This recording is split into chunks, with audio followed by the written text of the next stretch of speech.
What is up, everybody? Critical Cow here, and welcome to today's Moo Review episode. Today we're going to be going over episodes 4 through 7 of Invincible. Episode 7 just came out today.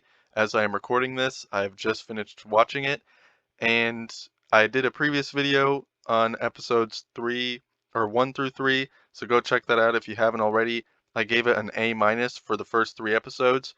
And let's see if that score changes for the next 4 episodes.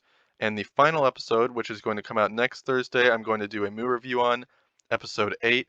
We're going to see how that episode plays out, and I'm going to do a whole separate video on that one as well. And then after that, I'm probably going to do a full season coverage and rate Invincible Season 1 as a whole. So let's focus today on episodes 4 through 7. So we're going to go over episode 4 first. Okay, now episode 4. This is the episode where Mark Grayson goes to Mars. Now, be warned, everybody who's watching, there are going to be a few minor spoilers, but nothing too crazy. I'm not going to spoil any big, major events that happen.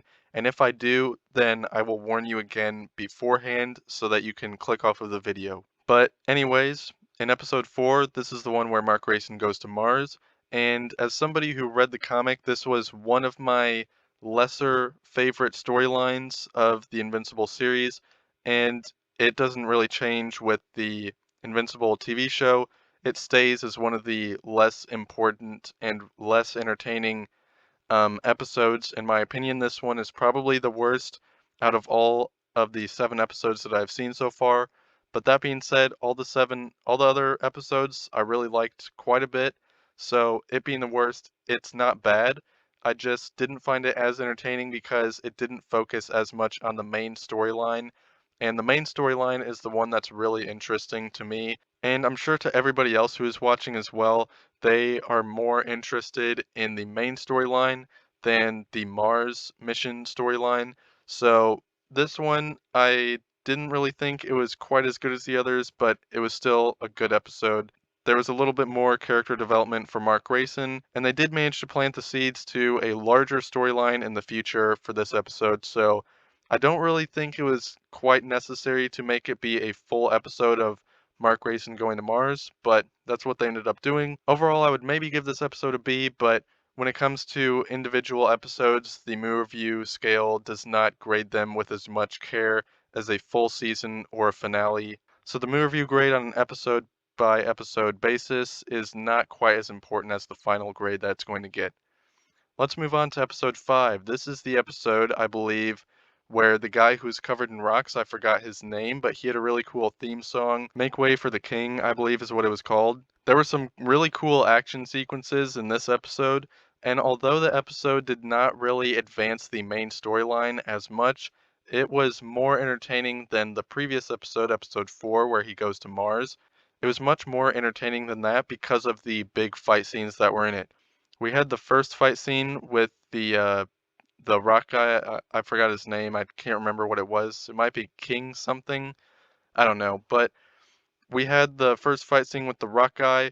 We got some character depth to him as well. We saw that he was doing what he felt was necessary for the greater good, even though what he was doing was inherently wrong. He was also shown sparing some security guards' lives, and he also had a family, which is his motivation behind all of his actions. So I thought that it was cool that they had him have a little more depth to his character, and I liked his character overall.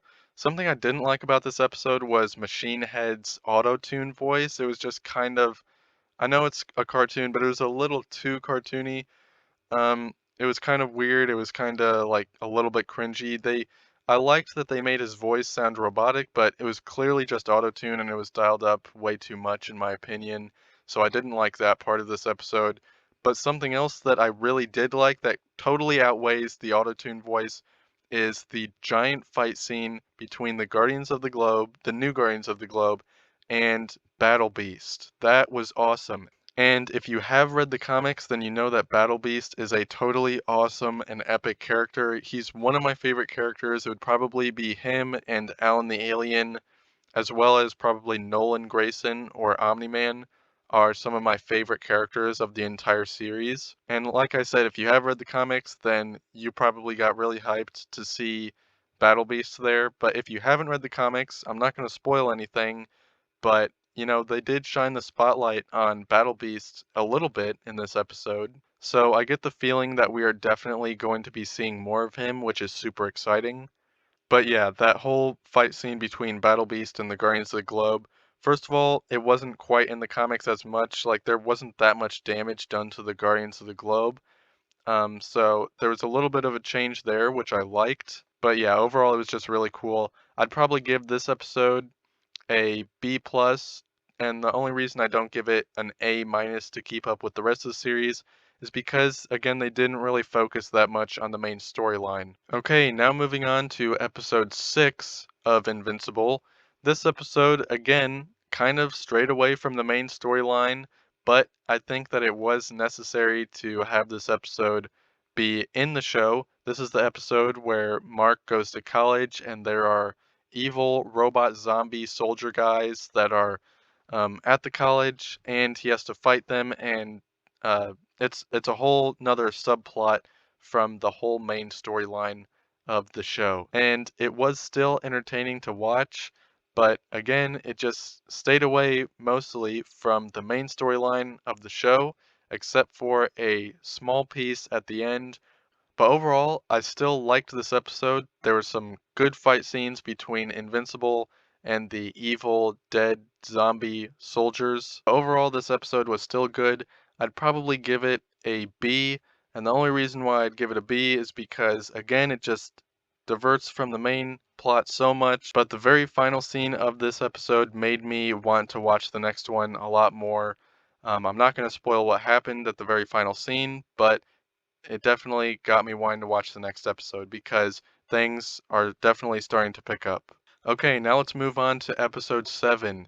This episode was awesome. I would give this episode right off the bat, I just give it an A. That's an incredibly high score on the movie review scale. There was so much action that happened in this episode. It was so awesome. It definitely did divert from the comics a bit, but I think that it was overall in a good way. It was really cool watching all the events play out. There were so many questions that were answered in terms of the robot storyline, which was one of the two main storylines so far. And although we don't get the answer that we want for the main Omni-Man storyline, we do know for sure that we are going to get those answers in the next episode because it leaves off with that.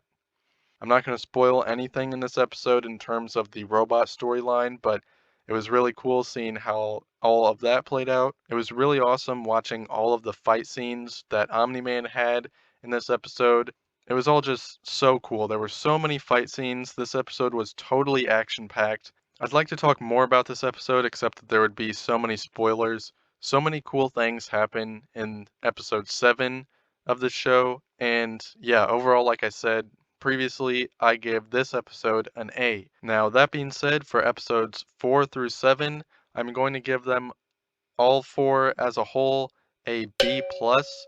Now, the reason I don't give them an A minus is because 3 of the 4 episodes, although the fourth one was totally awesome and incredible and super fun and exciting to watch, the first 3 episodes don't really answer hardly any of the questions that we have at all for the main plot line. But yeah, it kind of felt like episodes 4, 5, and 6 were all just filler episodes, and I don't really like filler episodes at all. I find them very annoying, but those ones I wouldn't really consider them to be filler because they were planting the seeds for future plot lines, but it did kind of feel that way a little bit just because they were avoiding the main plot line so much. So that's why I give these next 4 episodes of Invincible a B plus instead of an A minus, is just because of that. But that being said, episode 7 was really awesome, and I can't wait to watch episode 8 because I know it is going to be awesome as well. I know what's going to happen in it, and I can't wait to see all of that go down on the screen. So that's going to be awesome. I can't wait for it.